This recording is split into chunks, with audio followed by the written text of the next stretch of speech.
tonight's Top Gear.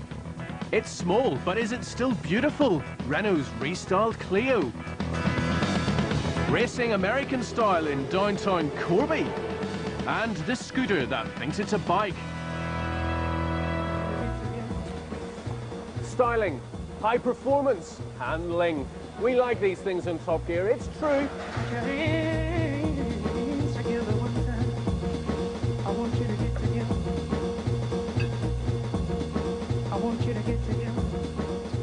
But forget the glamour and listen up. You want transport. A shiny new car is something a bit sassy maybe, but we are talking sensible money here, not telephone numbers. Room for 4 adults, safe, economical, cheap to insure with a solid warranty. You know, the basic stuff. May the God of car enthusiasts have mercy on my soul, but we're talking about something that can get you from A to B. A runaround with space in the boot for the shopping. I can't believe I'm saying these things. But there's a very good reason for this. Now, normally, it's pretty dull, just reeling off the list of standard equipment you get on a car. But with this new Renault Clio, I'm forced into making an exception, so bear with me. Every single model in the range includes the following as standard: ABS with emergency brake assist, power steering, 4 airbags, remote control central locking, remote control for the hi-fi, electric front windows and rain sensing wipers. The range starts at £7,495. The supermarket Super Mini has just gone supernova. So, have Renault gone completely potty? Of course not. The massively hyped Mini has just gone on sale and the new Fiesta and Polo are just around the corner. Which explains the generous equipment splurge. It's all part of a midlife facelift designed to stretch the Clio's sell-by date. I'm not sure about the lifted face, although the refreshed rear end is more pert, and Renault is claiming big quality improvements too.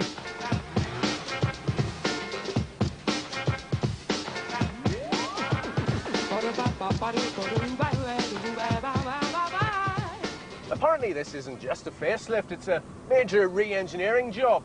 Well, re-engine in this version at least. This particular Clio contains the brand new 1.2-litre 75 brake horsepower engine, which has the best fuel economy, 65 miles per gallon on average, the lowest emissions and the most competitive cost per mile figure of any car in its class. Okay, so it's the blessed St. Clio of the petrol station forecourt. But what use would that be if it couldn't pull the skin off a rice pudding, or should that be batter the topping on a creme brulee? Luckily, the dessert is history, and despite its modest muscle, the Clio 1.2 is fun. Clean, safe, French fun, what with all those airbags, very animal-friendly emissions levels and a class-leading 4-star Euro NCAP rating. The Clio feels like a big car made small, rather than a small car that's got too big for its boots. Pretty tasty recipe so far, but there must be something on the menu that's a bit less tempting. Well, stretch the 1.2-litre engine and it does start to sound unrefined. The brakes and the throttle response aren't bad, they're just a bit soggy. And this one-man jury is definitely still out on the nose job. I know it echoes Renault's new corporate visage, but it definitely looks a bit overcooked to me. Not so the interior. If anything, it's underdone, which is no bad thing. Clean, simple, functional, and well finished for such a cheap car. It takes the old Clio's cabin to the cleaners. They still haven't quite fixed the driving position though, and it's a bit tight in here if you're tall or wide, or both. Who was it who said size matters? The size of the Clio's market share certainly matters. A top 10 bestseller every year since 1992, Renault has shifted over 500,000 of them in the UK. And this latest version will bump up the tally even further. The base model is extraordinary value, while the Sport Clio 172's hot hatch crown now looks firmly glued on. The choice of engines and trim levels between these two is so vast that there are over 5,100 combinations.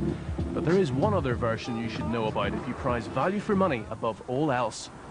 This 1.5 DCI turbo diesel version, a car that's aimed squarely at CND supporting vegetarian rail ale drinking weirdy beardy types, but irritatingly, unavoidably economical. I've been driving it for 14 years now non-stop and we still haven't run out of diesel. The Clio DCI TD sounds like a copper from the bill on a foreign exchange programme. Two different versions are available, and with the exception of hybrids like Honda's Insight, the 80 bhp model has the lowest emissions and the best fuel economy of any car on sale in Britain. It'll average 67.3 miles per gallon. Oh, this is no good. The way things are going, pretty soon diesel's going to take over the whole world. What we're looking at here is a prime candidate for the best value car on sale in Britain. And you just can't knock that, can you? Especially when the rest of it is so competitive. Right, what I need now is a Clio V8 with about 400 horsepower.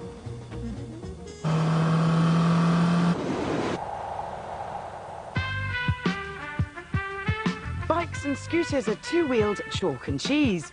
Bikes are all about speed, performance and macho looks. Scooters, on the other hand, are trendy and pretty nippy, and you can have one at 16. They are great for nipping around town, but let's face it, they're hardly butch. But the Gilera DNA tries to solve that problem. It's half cafe racer, half user-friendly urban assault vehicle. Basically, it's a scooter that thinks it's a bike. It's got 14-inch wheels with proper bike rubber, a big brake disc, a race-like fairing and fox eye lights. So far, so good. But with only 50cc to play with, you're half expecting to see a pizza box on the back. And the price of these big bike looks a very scooterly £2,000. To ride, it's pure scooter. Just twist and go. Or rather twist, wait and go slow.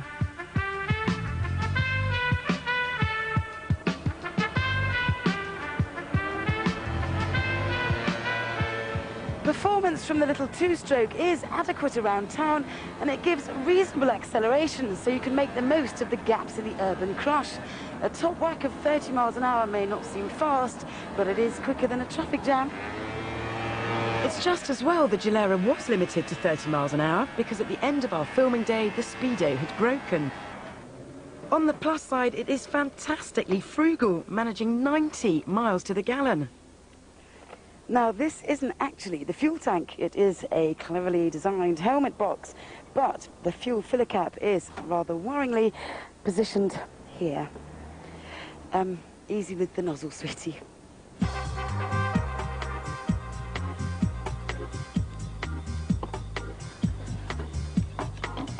A full tank, sir. Aye, thank you.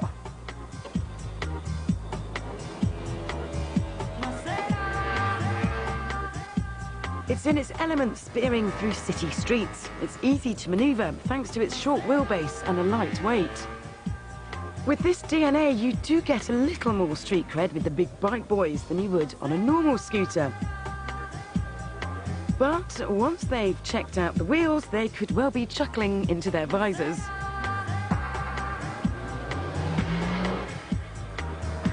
If you want the same simplicity but with more power, Gilera make 125 and 180cc versions of the DNA. Another £700 buys you a top speed of 76 miles an hour. Personally, I wouldn't bother with the 180. I'd go straight for a big bike. But the 50cc DNA is perfect for 16-year-old Ducati dreamers who have yet to pass their CBT. Proper bikers won't be too impressed, and normal scooter purists. But hey, this is a great way for new riders to get the hang of big bike dynamics and handling, and it makes you feel all grown up. Still to come on Top Gear. Born in the USA, reborn in Northamptonshire, racing American style. And the space race, buying a used 7-seater. But first, the Top Gear autobiography. A radio set with which to while away long waits in traffic jams or to relieve the monotony of a long drive. Neat, isn't it?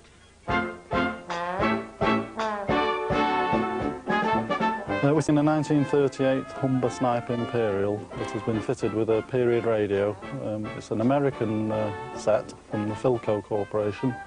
The set comprises a very large box of works underneath the dashboard here, connected via cables to a control unit on the steering column for the driver to operate.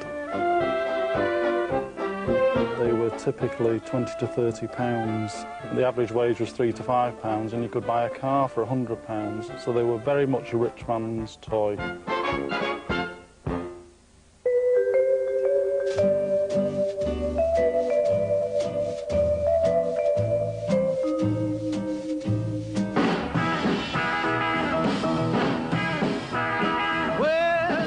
Sitting in a 1959 Cadillac Coupe de Ville, real glitzy car, fantastic rock and roll machine, and rock and roll radio with, believe it or not, a record player, in-car record player.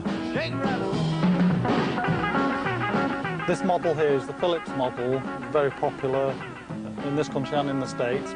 This just took 45 single, slotted into the record player. And there's little Richard. The whole deck is mounted on springs and will actually play very well as you drive along the road. Doesn't do a lot for your records though, because it has very heavy stylish pressure. But fantastic piece of kit for today. My favourite. Absolutely over the top rock and roll.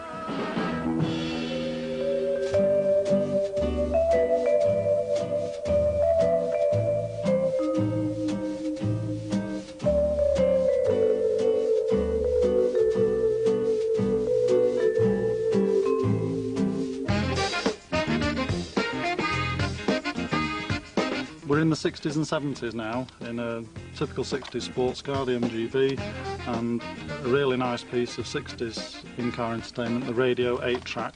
Well, the cartridges themselves are very robust and easy to insert in the car without having to take your eye really off the road. It's a nice big slot, and it was just a question of pushing it in, and the thing came on. No buttons to press, fiddling to do.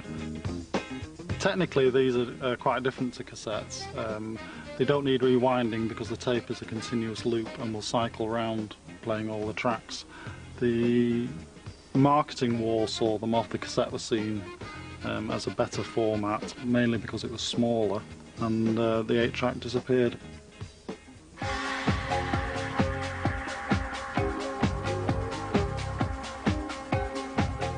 Our brief was to develop the ultimate multimedia vehicle. We've managed to put into this one vehicle everything that you could reasonably expect to find in an office. We've got a printer scanner, digital fax machine, floppy disk drive, hard drive, terrestrial television tuner, video, DVD, and our favourite new toy, an MP3 player. What it means is that one can download up to 200 CDs into a hard disk drive with instantaneous selection of music. In a piece of kit no bigger than your ordinary radio, with digital quality sound.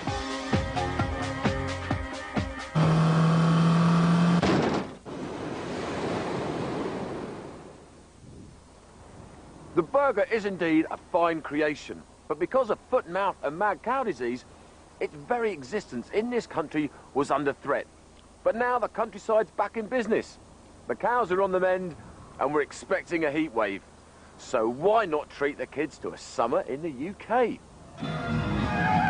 An assault of the British countryside and theme parks with a full complement of pint-sized revellers is going to call for something practical, effective and cheap. No, I was thinking more of a people carrier, actually. Nowadays, all manufacturers sell their own socially acceptable 7-seater MPVs, and they've been pretty popular. Too popular, in fact. They hold on to their value better than a Van Gogh. But the one which started all is knocking on a bit now, so surely there must be a bit of value there. The Renault Espace left every other manufacturer standing when it was introduced in 1985. For the first time ever, families could have a minivan with comfy seats. The marketing boys slapped themselves on the back, and the Renault cash register hasn't stopped ringing since. Right, the Espace started this game, so what's all the fuss about? Well, there's decent elbow room for the passengers, stacks of places to store things, and you can move the seats to make it pretty adaptable to the load you're carrying. And if you want luxury, go for the top-of-the-range Executive. You don't so much drive the Espace as set sail in it, which is OK if you're not in a hurry. But if you are, and you've got a full complement of passengers overdosing on ice cream and chocolates, things could get pretty interesting. Good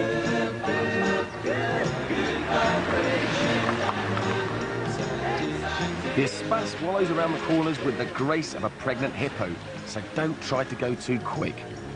Well, actually, the 2.1-litre turbo diesel doesn't do quick, but at least it's economical. This Espace is cracking on a bit now, and so it's essential you look for a tiny example with full service history. A payload of children is going to take its toll on the interior, so make sure all the seating works and there aren't too many scratches and scrapes. Unless you're munchkin-sized, it's really not that comfortable to be driven around in. And, well, there's nowhere to put your luggage. A flawed concept, that, especially considering its unreasonably high use value. This 8-year-old diesel with 90,000 on the clock goes for between 5 and 6 grand, which is great if you're selling, but appalling value for money if you're wanting to buy. But what about something that's newer? Better value for money, does exactly the same job and is more enjoyable to drive. Wait for it, it's a car! But not just any old car. This Peugeot 406 comes from a long line of distinguished estates which are designed to carry 7 people. Whereas the Espace is thinking about the kids, the 406 thinks about the driver. For starters, it looks normal, and you can sit in the usual way. It hasn't got any strange dimensions to get used to. And best of all, you don't need to leave the seats behind when you need some boot space. A 7-seater estate is actually much more practical than an MPV, and it all hinges around these fold-away rear seats, an idea that's been around longer than Griff Rhys-Jones been mucking about with Vauxhall. He's so funny. Look at that. Not a boff in sight. There's still not much room for buckets and spades, but an MPV hasn't sorted that out. Drive it and you'll have a sneaking admiration for those suits who had the gall to repackage the minibus and hand it back to families as the car they've been waiting for. The 406 has a super smooth ride and is fun to drive, which means when it's fully loaded up with urchins, there's one less thing to lose your rag about. It's got exactly the same engine on board as the Espace, so you've got the economy, and being a bit lighter, the performance is better too. Don't touch the 1.9 diesel, because that's a bit slack. Overall, the spec is better than the MPV. All cars have driver and passenger airbags, and most have ABS. So far, the 406 is proving irritatingly reliable, and because most have been bought through the fleet system, they've generally been well maintained, which is handy as parts and servicing can be a bit pricey. But if you fancy doing some investigating, check for worn rear suspension bushes, a fully gassed aircon system, and that the cam belt service has been done. A 4-year-old P-plate will cost between 5 to 6 grand with about 50,000 miles to its name. Now that's half the age and mileage of the MPV, and because there are so many around, you won't have to go that far back in time in order to find a good one. But if you're not taken by the Peugeot's Gallic charm, a thorough search through the second-hand ads will turn up a wide range of 7-seater estates from Montegos to Mercedes, depending on your budget and your image. So there you have it, a cheap, practical way for you and the rabble to drive around Britain this summer. And if I were you, don't stop till you get to the airport. Coming up on Top Gear, born in the USA, born again in Northampton, all-American racing comes to the UK. But first, the Top Gear verdict. So, you passed your driving test in a Vauxhall Corsa. You kept your nose clean driving around for the first few years in a poverty-spec Vauxhall Corsa. Now it's time to have some fun in a Vauxhall Corsa. Hello. There's no doubt the new Corsa was a vast improvement on the old one, but this sporty SRI, well, have I missed something? The centre console reminds me a bit of an early 1980s hi-fi system. Oh, I don't know. Bits of silver on the dash and on the gear lever and on the handbrake are all well and good, but none of it is really shouting out, "Drive me!"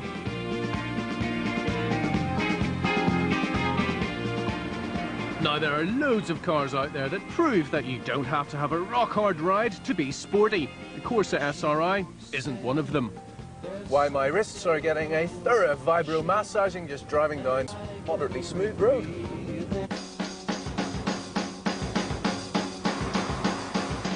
Naught to 60 miles per hour in about 8 seconds means that you won't be left floundering in the traffic light Grand Prix.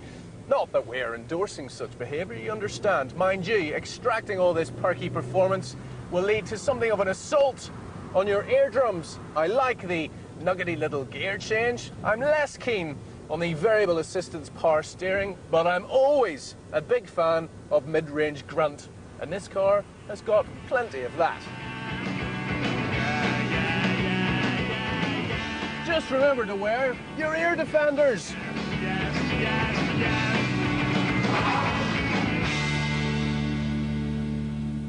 Action. Action. Action. What I would have said is, at a fiver under £13,000, the Corsa SRI 1.8 appears expensive, although it does come with ABS, traction control, air conditioning, CD player and twin airbags. The Fiesta Z-Tech S can't match the SRI's performance, but it handles far better and it's £2 cheaper. The Peugeot 206 GTI is pricier, but a more polished performer. And for the same money as the Corsa, you could have the hardcore Seat Ibiza Cupra 20 VT. So the Vauxhall Corsa SRI, well spec'd, but not well special. 6 out of 10.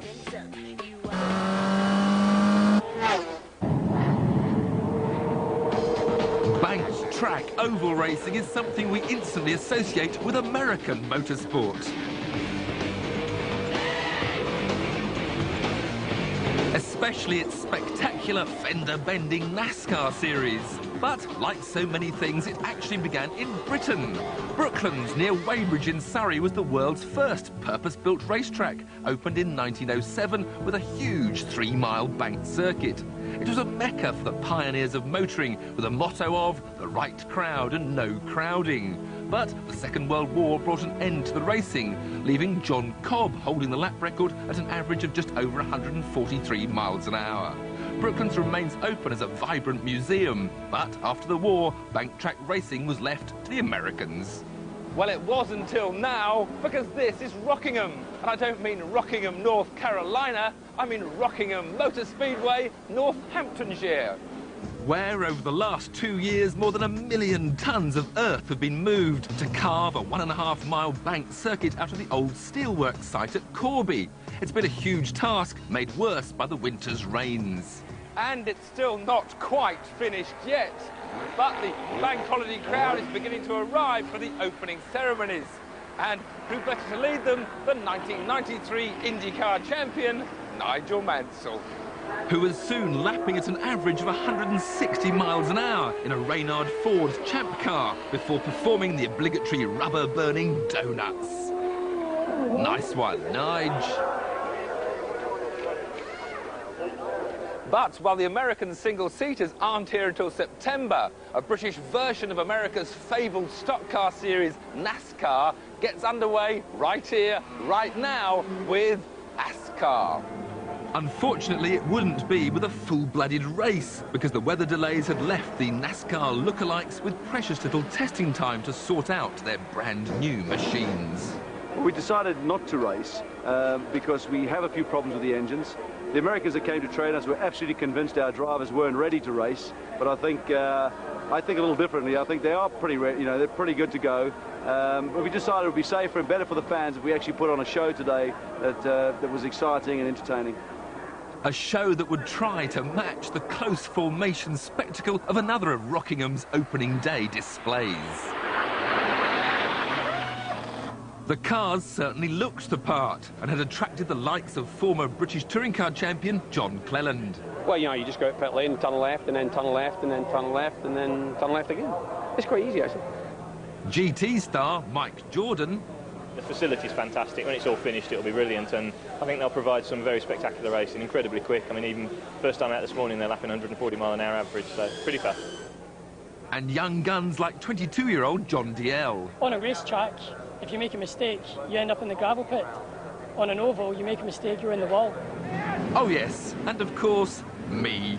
We'd drawn lots for positions, so there was little pre-race tension, but simply firing up the 565 horsepower Chevy V8 got the adrenaline pumping. Well, this is it, the rolling warm-up laps before the rolling thunder of the first NASCAR race in the history of Britain.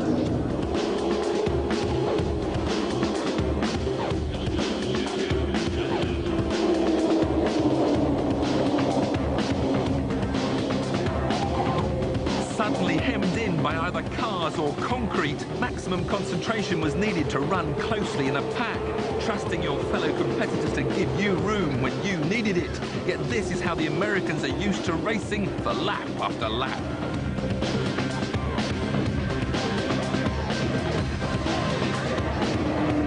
And someone's blown up in a big way. You really can't see through the smoke. Mark Proctor was the latest victim of those engine problems. But for the rest of us, the party went on.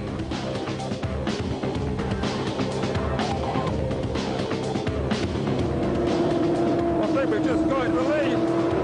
It's nice when you got clear air. But it wasn't clear for long, as the pace car was soon out to slow us all down, give the engines a breather and allow the crowd to taste a bit of pitch road action, ASCAR style. And it's a very different sort of action to the high-tech 20-man Grand Prix operation. Just 3 mechanics are allowed for wheel changing, and they have to use a trolley jack.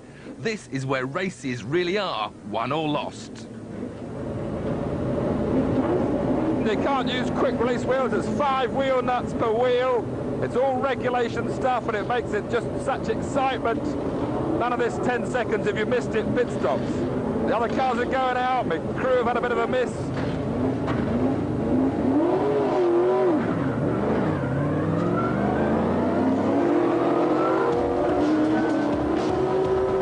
This is all getting serious now as he tried to wind up for our demonstration finish. It may have been just a demonstration, but we were still averaging around 130 miles an hour. The identical space frame chassis are clad in fiberglass bodies to resemble either Ford, Chevrolet or Pontiac models. Big and beefy, they're a driver's dream.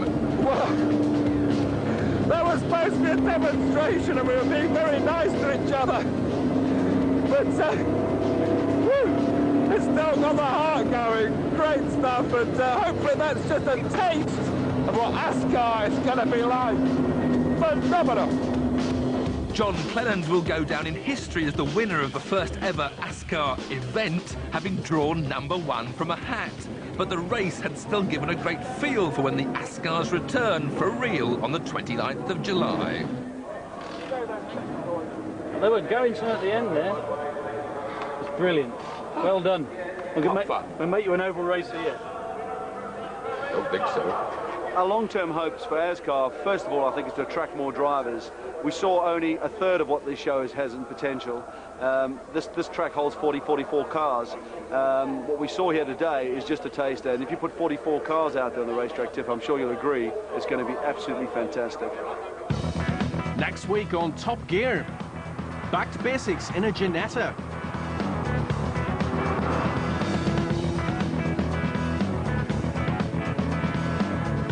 The lavish Lexus SC430 convertible.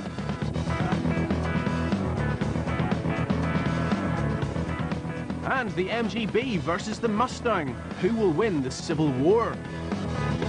Marking British legend Donald Campbell, The Search for Bluebird on BBC One Wales Now. Next year on BBC Two Wales.